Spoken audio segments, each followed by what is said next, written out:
if they haven't received help, chances are they are going to become the predator and they will have victims. That's just proven. That's how it is, and that's the same thing with everything. All I'm saying is that there's so much craziness that goes on into people's houses that you don't know about that affects that child and how that child handles things. Person, and I think just all because that should be the person was, say, molested, or the person was from a violent background, just because of that fact, why should that absolve the person of his guilt for committing this heinous crime? I'm not saying it does not make them, it excuses them from being guilty. I'm not even saying that they shouldn't go away and be treated.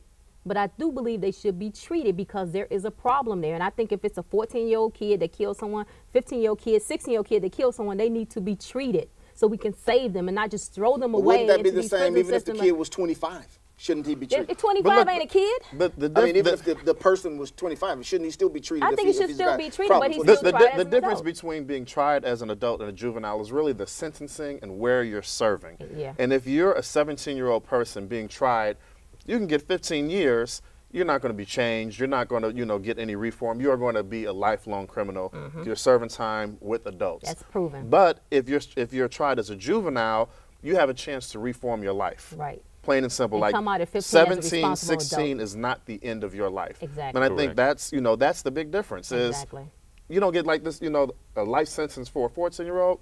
That's ridiculous. I don't know how a judge even agreed to that. Because all he looked at, it was a black man. That's all he said was a black male in front of him. He and they looked at, everything. some of these kids you're charged with murder.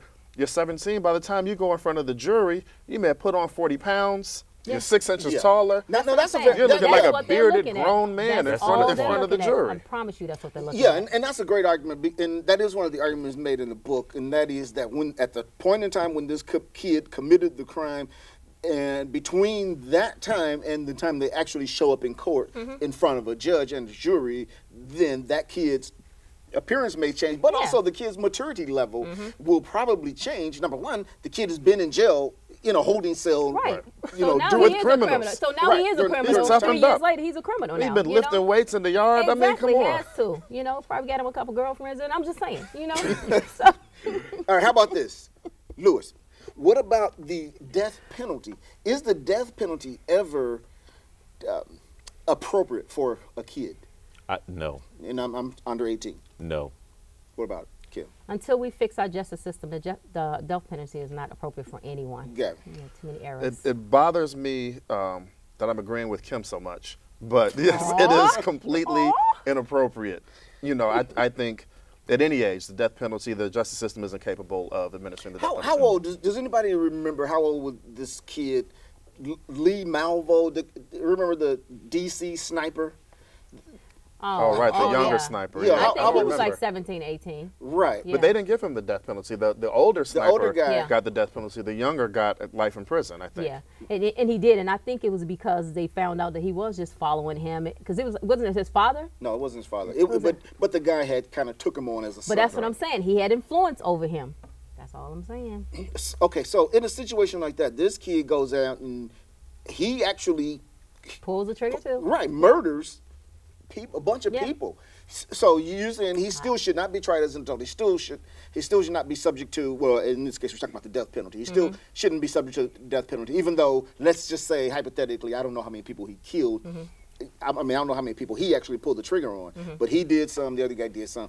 So even then, you're saying he still shouldn't get the death penalty. Let me just say this. I don't think he should get the death penalty. Let's take that off the table right now. One of the things that I'm saying when I'm saying try to adult, I mean, I'm not saying that they're not getting the same amount of years that they normally would get. I don't think they should get the death penalty, but I don't think they should be put into the adult prison population. That's what I don't think they should. Even if they're 18, they should not be put in with an adult prison population. I just don't think that's fair. It's like everybody that does a crime, they put them all in, unless you're rich. Unless you're rich and famous, then you get somewhere separately. But if you're not rich and famous, or or have his legacy name or whatever attached to you, then you get put in the population with everyone else, regardless of whether you were drunk driving. You'd be surprised at the people that are in jail with people that really kill people, and all they did was at a DUI. I don't think they should be in the same population. We need to rethink this. We need some women involved. Do you think youth, and again under 18, are they competent to stand trial? It depends on the circumstances. You have to look at it on an individual basis, because sometimes they very well may be. Should they go to trial at all? Should they go to trial? Yeah, are they competent to stand trial?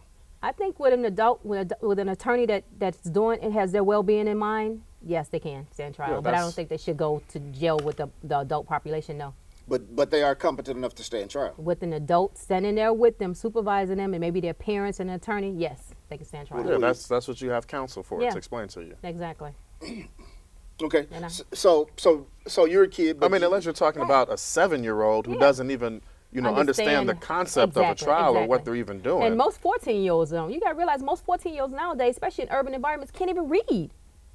They can't even read. So we're going to say they should go through this system. They're going to sit up in front of this judge using all this terminology that they don't understand, and we're going to say, oh, yeah, they get it. Come on. We sitting up there saying how our school system has failed them, how they can't pass the test. They can't keep up with everyone else. Even the Latinos are ahead of them now. And we still going to say, oh, they understand what they were doing.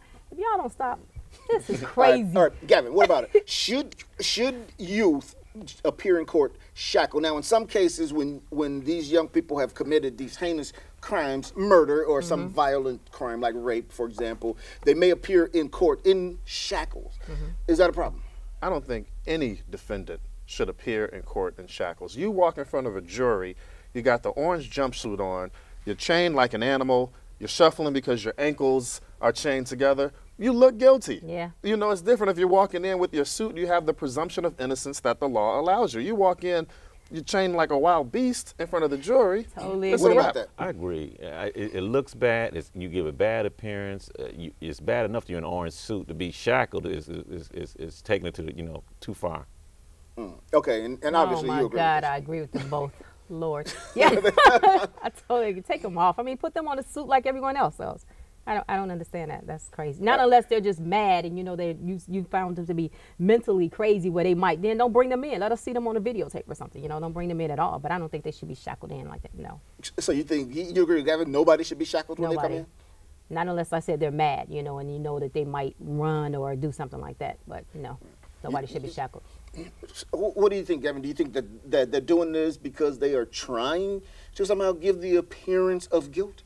No, it is a safety concern, especially if you have multiple defendants. Usually you have... Stop for a second. Hold that thought. We've just got 1 minute left on the show. What we want to do is find out if you give a thumbs up or a thumbs down to the book. Lewis, do you give a thumbs up or a thumbs down to Should Juveniles Be Tried as Adult, the Act Issue Crime series? Thumbs up. Kim. Thumbs up. Gavin. Very thought-provoking. Thumbs up. All right, I'll give it a thumbs up. Go ahead. No, I was just saying, if you're coming in with 3-4 defendants and you only have 2 sheriffs bringing them in, the sheriffs are going to feel maybe we're outnumbered. They might try to jump us. That's a security issue. But, it's the defendant's rights come first, I think. The citizens' rights come first.